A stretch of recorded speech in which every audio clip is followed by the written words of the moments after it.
When a custom rubber stamp manufacturer last week made a plea for people to take his factory's scraps, the responses started bouncing in. Nick Magnuson, who runs Magnuson Custom Stamps and helps lead operations at Unity Stamp Company in New London, Minnesota, said his companies throw out more than 200 pounds of clean, natural rubber scraps each week. He reached out to mulch recyclers, playground surfacing specialists, and more about taking the scraps, but no one wanted it. So he took to Reddit, offering to ship out the rubber scraps to anyone who wanted it, just asking them to cover the roughly $1 per pound in shipping costs. Magnuson said the Reddit post has already racked up around 6.6 million views and that he's received hundreds of emails and direct messages. He said, quote, "I've been working through them one by one and I'm still not caught up. The variety of intended uses has been the best part."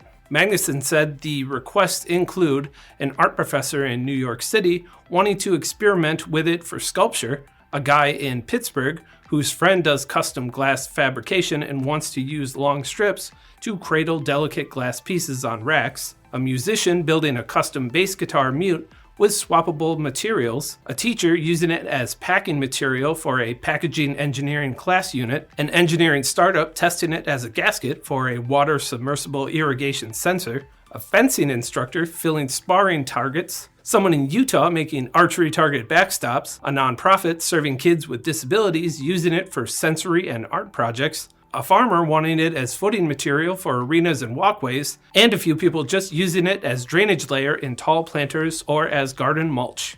He said, quote, "It's a much wider net than I would have guessed. People have been creative." Magnuson said he has already shipped out approximately 250 pounds, with another more than 400 pounds already committed to people on the wait list. He said his operations trim about a 55-gallon drum of scrap a week, so he's producing and shipping as fast as he can. It's a great way to keep waste out of the landfill, so make sure to reach out if you need any rubber.